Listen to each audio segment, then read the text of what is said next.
11.3 exercise question number 1 देखिए क्या लिखा है। In each of the following cases determine the direction cosine निकालने हैं of the normal to the plane and distance from the origin. देखिए क्या फाइंड आउट करना है। डिटरमाइन, जिससे मैं पूछूंगा वही बताएगा। Determine the direction cosine of the normal to the plane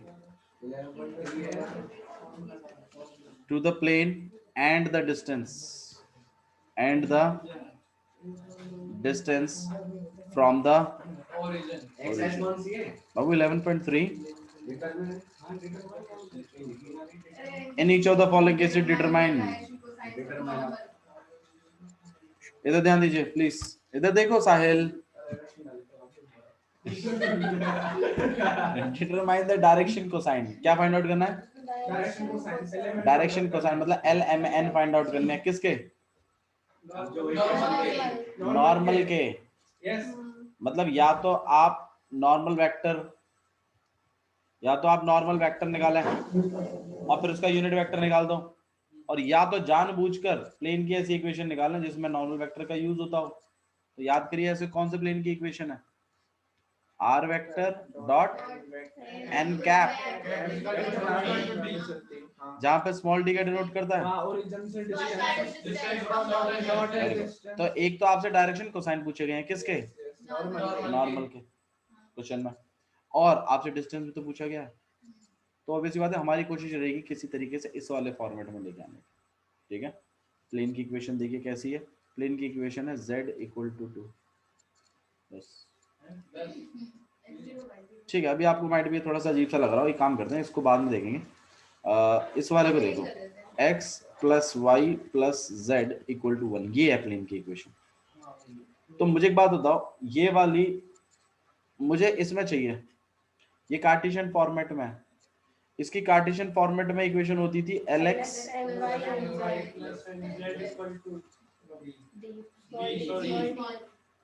equal to d, right.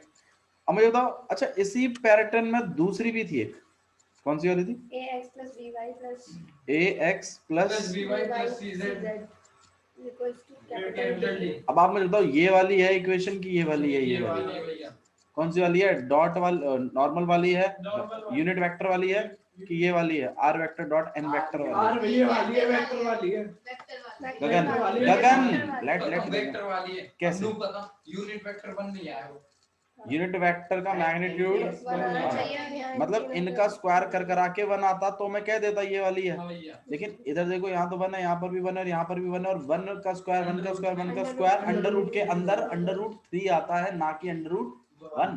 तो इससे ये कंफर्म होता है कि ये वाली जो बात है ये वाली फॉर्मेट है, ना कि ये वाली। बात समझ आ रही है मेरी? अगर ये वाला फॉर्मेट है तो इसका मतलब प्लेन के नॉर्मल वेक्टर के, इसको निकाल सकते हैं आप नॉर्मल वेक्टर इसी वाली फॉर्म से। भाई तुम प्लेन का नॉर्मल वेक्टर निकाल सकते हो कि नहीं निकाल सकते इससे? भाई यही तो है। तो मैं अपना नॉर्मल वेक्टर निकाल सकता हूँ ना, कितना है? आई कैप प्लस जे कैप प्लस, नहीं है? सच बताओ, ठीक है। अच्छा जी, मतलब नॉर्मल वेक्टर ही है। ABC हमारे नॉर्मल वेक्टर को ही रिप्रेजेंट कर रहे हैं। हाँ जी बिल्कुल, ठीक है। अच्छा जी, और हमारा डी किसको डिनोट कर रहा है? 1 को। ये बात भी कंफर्म। अच्छा, इस फॉर्म से ये वाली फॉर्म लाने के लिए क्या करना चाहिए? ये D capital D upon n vector, n के मैग्नीट्यूड, मतलब मैं दोनों साइड मैग्नीट्यूड से डिवाइड कर दूं। ठीक है, मैं मैग्नीट्यूड से डिवाइड, इसका मैग्नीट्यूड तो निकाल लो फिर। मैग्नीट्यूड कितना आ जाएगा इसका? 1 का स्क्वायर प्लस कितना आ जाएगा? ठीक, अब ये आवाज आ रही है सबको? ठीक है, तो मतलब n का वेक्टर का मैग्नीट्यूड कितना होगा? Under root 3। तो आपको बोथ साइड डिवाइड करना है, किसको? x प्लस में y प्लस में z इक्वल टू 1, यही थी ना इक्वेशन। डिवाइड कर रहा हूँ बोथ साइड मैग्नीट्यूड से, तो मतलब अंडर रूट 3 से, और इधर भी अंडर रूट। तो ये कितना हो जाएगा? 1 अपॉन में अंडर रूट 3x प्लस में 1/√3 z इक्वल टू में 1/√3। अब ये कैसी इक्वेशन बन गई है, ये वाली बन गई है कि नहीं बन गई? तो तुम मुझे डायरेक्शन कोसाइन बता सकते हो नॉर्मल वेक्टर के? क्या क्या है बताना? 1/√3 कॉमा 1/√3 कॉमा 1/√। सही है। और डिस्टेंस फ्रॉम द ओरिजिन 1/√। किसी को डाउट है तो बताएं। बता भाई। भैया जो ये आया होगा ये डी कैपिटल वाला डी आया होगा ना, ये 1/√3 इधर ये वाला नहीं, शॉर्टेस्ट है बाबू। ये जब ये फॉर्म बन गई तो आप खुद बता दो, ये वाला डी तो ये वाला है ना। अच्छा तो मतलब वो वाला मैंने कन्वर्ट कर दिया ना इसमें। ये जो पिछला वन था ना, ये था कैपिटल डी। हाँ ये वाला था। अब और पूछो पक्का? ठीक है मनीष, समझ में आया? ठीक है, let's move to the next question. Question number 2 में देखिए, अब आप लोग निकाल लीजिए किताब पेनों को। 2x + 3y - z = 5। मुझे डायरेक्शन कोसाइन निकाल के दे दीजिए नॉर्मल वेक्टर के, और डिस्टेंस फ्रॉम द ओरिजिन में निकाल के दे दीजिए। फटाफट निकाल के बताओ।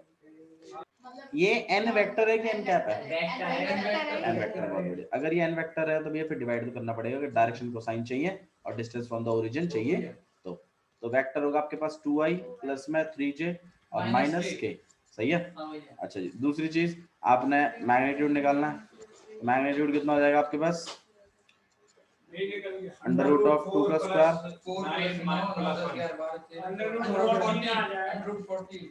√14। ठीक है, अब आप वापस प्लेन लिखेंगे 2x + 3y - z = 5। Both side divide कर देंगे आप यूनिट वेक्टर मतलब मैग्नीट्यूड से।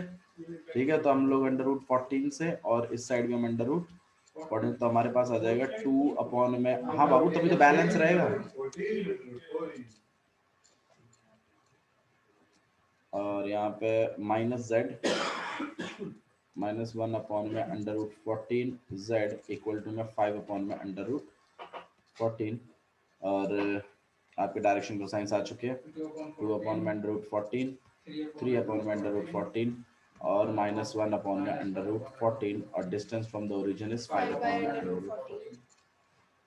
समझ में आ रहा है कैसे कर रहे हैं? पक्का? ठीक है, मैं पीछे से और मैच करते चलना चीज़ों को। ठीक है, ओके नेक्स्ट देखिए। अब मुझे बताओ z = 2 है प्लेन से। z = 0 है तो वे x 0 y 0 खाली k कैप भैया 0 i cap plus 0 j cap plus 0 plus cap magnitude आ जाएगा 4 2। हां √4 मैं कह रहा हूँ डिस्टेंस फ्रॉम द ओरिजिन 2 है भैया यूनिट नॉर्मल पे कॉमन है। डायरेक्शन जो कोसाइंस है वो 0 0 1 है।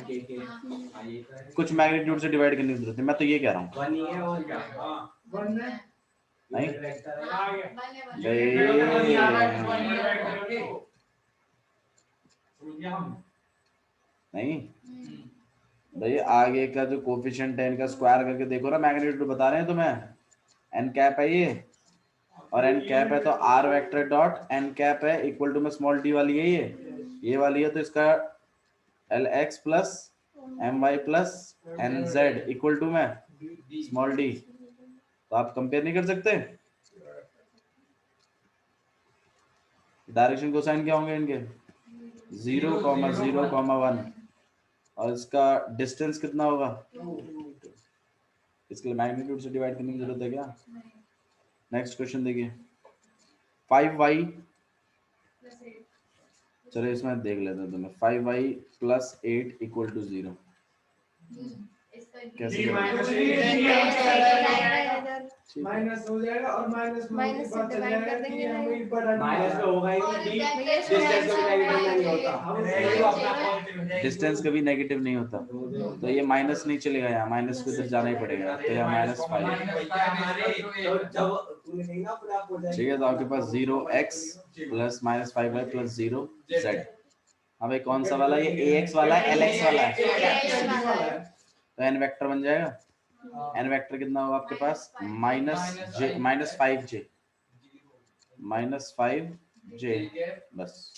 ठीक है, इसका मैग्नीट्यूड क्या होगा? अंडर रूट 25, तो मतलब वही 5 ही आ जाएगा। डिवाइड कर देंगे आप बोथ साइड, तो -5y upon equal to 8 upon में अंडर रूट हो जाएगा, और यहाँ पे 5 से 5 कट जाने -1y इक्वल टू में 8 अपॉन में। डायरेक्शन को साइन बताओ भाई। साहिल बताएगा कितना आएगा।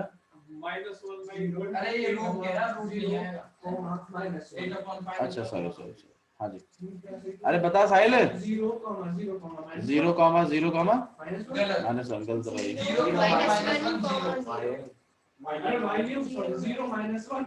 भैया 25 कहाँ से आ गया? बाबू ये मैग्नीट्यूड निकाला ना, -5 का स्क्वायर किया, 25 नहीं आएगा, तो 25 का रूट लगा दिया, 5 आ गया। स्क्वायर करते थे ना मैग्नीट्यूड करते टाइम, 0 का स्क्वायर प्लस -5 का स्क्वायर प्लस 0 का हाँ स्क्वायर, भैया। ऐसे आ गया √25 फिर 5, फिर बोथ साइड डिवाइड कर दिया 5 से, और आपके पास ये चीज आ गई। और डिस्टेंस फ्रॉम द ओरिजिन कितना हो गया, 8 अपॉन में 5। ठीक है, नेक्स्ट देखिए। और बस यही मेरे ख्याल से इस पूरे में पहला वाला क्वेश्चन इसी के साथ खत्म होता है। सेकंड वाला क्वेश्चन देखिए, चीजें समझ में आ रही हैं? ठीक है, अब आपको समझ में भी आएगा कि कौन सा फॉर्मूला कहाँ यूज करना है, और जब ये बात समझ में आने लगेगी ना आपको, फिर आपको 3D आप और बच्चों से अच्छा करोगे। यही है बस। क्वेश्चन में सेकंड देखिए क्या लिखा हुआ है। Find the vector equation of plane which is a distance at a distance of 7 unit from the origin। तो इक्वेशन बना लेते, मतलब डायग्राम बना लेते पहले। तो वेक्टर इक्वेशन ऑफ प्लेन निकालिए जिसका ओरिजिन से दूरी कितनी है, 7, और ओरिजिन से दूरी बोली गई है तो मतलब परपेंडिकुलर है ये, तो ये स्मॉल डी है, बस यही बात समझनी है आपको। अच्छा जी, और नॉर्मल टू द वेक्टर, इस वेक्टर का नॉर्मल भी दिया हुआ। अब ये यूनिट वेक्टर है कि नॉर्मल वेक्टर है, ये बात हमें थोड़ी देखनी पड़ेगी। तो मैं वेक्टर का नाम लिख रहा हूँ, आप मुझे बताइएगा ये क्या है। 3i + 5j और -6k, तो मतलब ये नॉर्मल वेक्टर है। तो भाई स्मॉल डी और नॉर्मल वेक्टर के साथ मेरे पास कोई फॉर्म नहीं है। मेरे पास जो फॉर्म है वो है r vector dot n cap. तो या तो मैं इस नॉर्मल वेक्टर का यूनिट वेक्टर निकालूं और ये वाली फॉर्म ऑब्टेन करूं। मेरी बात समझ में आ रही है? नॉर्मल वेक्टर का यूनिट वेक्टर निकालना नहीं आता आपको? मैग्नीट्यूड से डिवाइड कर दो।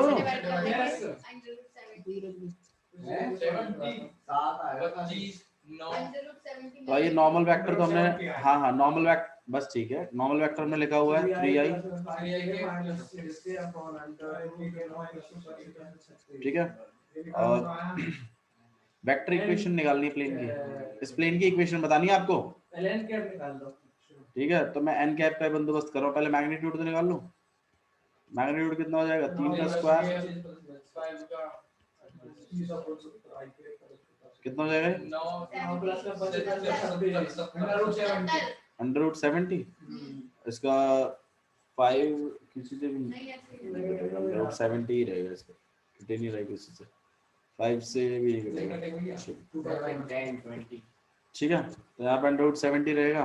अब मैं क्या करूंगा, यूनिट वेक्टर निकाल लेते हैं। यूनिट वेक्टर कितना हो जाएगा, वेक्टर अपॉन में उसका, तो 3i + 5j और -6k अपॉन में √70, और ये आपके पास हो जाएगा 3 अपॉन में √70 + 5 अपॉन में √70 और -6 अपॉन में √70। यहाँ k, यहाँ j और ये i। सही है, ये तो यूनिट वेक्टर आया है, और d तो हमारे पास सही, तो ये फॉर्म लिख लेते हैं vector equation. Vector equation, vector equation x y z में नहीं होती, वेक्टर्स की फॉर्म में होती है। तो r vector dot 3i upon में √70 इक्वल टू में कितना आएगा आपके पास, ये 7 आएगा। ठीक है, ये है आपके पास चेक करो पीछे, यही है लॉजिक, समझ में आ रहे हैं चीजें। अब आपको काफी समझ में आएगा कि आपको फॉर्मूले आते हैं, ठीक है, और आपको एग्जीक्यूट करना भी आता है उसको। नेक्स्ट देखिए, थर्ड देखिए, find the Cartesian equation of plane. Cartesian equation में वेक्टर नहीं आते, एक्स वाई जेड करके आता है इसका। तो ये आपके पास वेक्टर इक्वेशन लिखी हुई है, आर वेक्टर और यहाँ पे आई प्लस जे और माइनस के इक्वल टू में 2। तो मैं चाहता हूँ कि आप इसका vector equation Cartesian form generate करें। आप डायरेक्ट भी कर सकते हैं, ठीक है, और आप चाहें तो आर वेक्टर की जगह एक्स आई प्लस वाई जे प्लस जेड के फिर मैं डॉट डॉट कर करा के वैसे भी जनरेट कर सकते हैं। अब आप बताओ कैसे करना है। ठीक है, देखो अब एक्स प्लस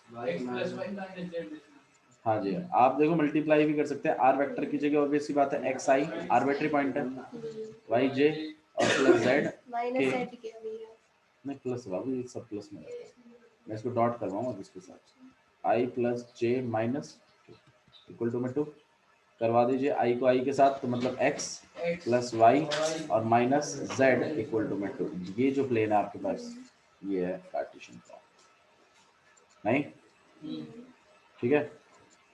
ओके नेक्स्ट देखिए, इसी तरीके से आप नेक्स्ट वाली इक्वेशन है सी वाली है, थर्ड में थर्ड सी जो है थोड़ा सा अलग है, वो थोड़ा सा थर्ड सी देखिए, आर वेक्टर मैं चाहूंगा आप लोग करें इसको, s माइनस 2t आई प्लस में 3 माइनस टी जे और प्लस में 2s प्लस में t के और यहाँ पे इक्वल टू कितना है 15 है। इसकी कार्टेशियन इक्वेशन बताइए मुझे।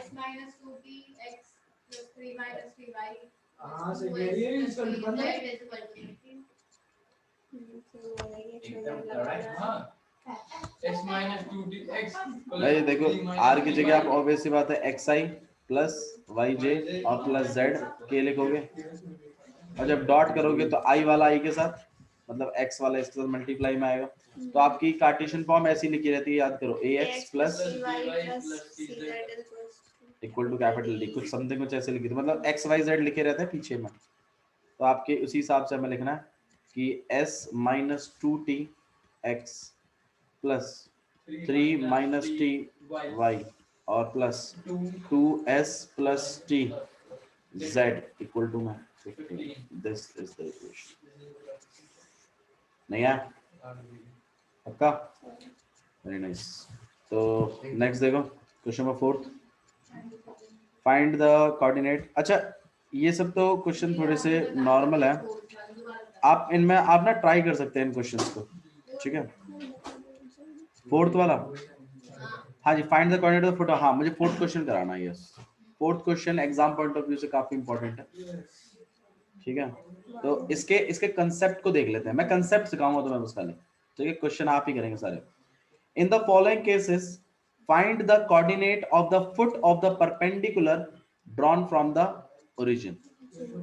मेरे को फुट ऑफ द परपेंडिकुलर निकाल के दो एक प्लेन पर, मतलब ये एक प्लेन हो गया आपके पास, तो foot of the perpendicular from the origin, मतलब ओरिजिन से एक प्लेन पे ये परपेंडिकुलर बना रहा है, मुझे ये फुट ऑफ द परपेंडिकुलर चाहिए कि पॉइंट कहां बना रहा है। भाई देखो ओरिजिन से कोई लाइन आ रही है, जैसे मान लो ये एक प्लेन है, ठीक है, और ये आपके पास ओरिजिन है इधर से, तो ओरिजिन से हर लाइन इसके साथ परपेंडिकुलर नहीं बनाएगी, लेकिन एक लाइन होगी जो उसके साथ परपेंडिकुलर बनाएगी बस। और मुझे बस वो बता दो कि वो जो परपेंडिकुलर बना रही है वो प्लेन पर किस पॉइंट पे टच कर रही है। तो मतलब आप समझ रहे हो, मेरे को foot of the perpendicular from the origin चाहिए ऑन द प्लेन। भाई गिवन क्या क्या, बहुत बढ़िया, गिवन ये है कि ये परपेंडिकुलर है क्योंकि फुट ऑफ द परपेंडिकुलर है, ये ओरिजिन है, ये बात गिवन है आपको, ठीक है। और तो मैं प्लेन की इक्वेशन दे रखी है 2x 4z minus 12 equal to 0। Sahil ji मैं आपको पूरा चांस देता हूँ, बताओ कैसे। चलो देखो एक ही पॉइंट है, इसको नाम रख दो कोई भी, ए ओ, फिर इनको वेक्टर माइनस करके इनको वेक्टर बना लो, इस पॉइंट का मैं कुछ नाम रख दूं, ये कहना चाहते हो आप? इस पॉइंट का नाम ठीक है, बताइए क्या रखूं? x1 y1 z1 रख दूं? ठीक है, तो x1 y1 और z1। हाँ ठीक है, कोई बात नहीं, किसी को नहीं पता होता। मैं यही चीज तो कह रहा हूँ, ये एक ऐसा जो फ्रेश क्वेश्चन है। अब आपको अपनी जो प्रीवियस नॉलेज है उसको यूज करना है कि एक प्लेन अगर गिवन होता है, एक मिनट मैं उसकी बात सुन, ये पॉइंट प्लेन के अंदर है, बिल्कुल सही बात है। ये पॉइंट प्लेन की इक्वेशन को सेटिस्फाई करेगा, बिल्कुल करेगा, क्यों नहीं करेगा? हाँ सही बात है। तो बट मुझे पॉइंट तो पता ही नहीं भैया, एक वो फॉर्मूला नहीं था मतलब जिसमें हम लैम्डा बी करके ए डॉट लैम्डा बी करके इक्वल टू 0 रखते थे, उससे हम निकालने में से निकला ए बी सी की वैल्यू सेम आती थी। जब हम लैम्डा डालते थे और ए बी सी मिल जाता था, फिर हमें ऐसा करके हम इसकी वैल्यू निकाल पाए ए बी सी की। अच्छा, और कोई मनीष कुछ आइडिया है आपके पास? अरे बताओ मनीष, ट्राई कर यार, डोंट लुक बैक।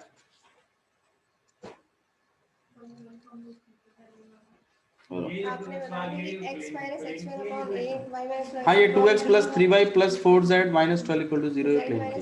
कौन सी हम लैम्डा के इक्वल रखते हैं और a लैम्डा प्लस x1 और ये y1 अगर हम इसको ऐसे कंसीडर करें तो हम कोई भी जब आर्बिट्री पॉइंट कंसीडर करते हैं तो हमें उनके पॉइंट्स मिल जाते हैं। अगर हमें ये सब चीजें आर्बिट्री का कांसेप्ट नहीं है इसमें। कोई भी पॉइंट हो जो भी हमें मींस गिवन होगा जो हमें निकालना क्या करूं मैं, बताओ वो मुझे, वो बताओ तो। लिखित में क्या करना है? सही बात है, लिखित में क्या करना है? थियोरेटिकल तो अच्छा था, लिखित में क्या करना है? इसका सही था भैया थियोरेटिकल? मैं सुना नहीं सही से, बोलो। फटाफट बोले चलेगी भैया। नहीं चलो मैं तुम्हें एक हिंट देता हूँ। अब तुम ना यहाँ ना अपनी नॉलेज को बिल्कुल यूज नहीं कर रहे, तुम नॉलेज यूज ही नहीं कर रहे। मुझे इसी बात का तुम मेरे बात, आप मुझे एक बात बताओ, मैंने तुम्हें प्लेन की इक्वेशन दी, प्लेन की क्या बता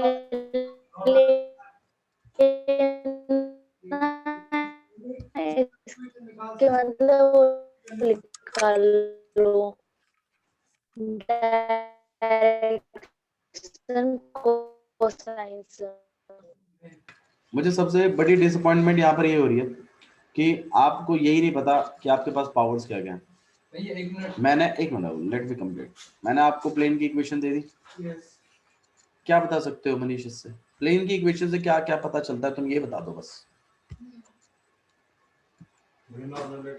पता चलता है? पता चलता है ना? तुम इस प्लेन का नॉर्मल वेक्टर बता सकते हो मुझे? अरे बता सकते हो ना?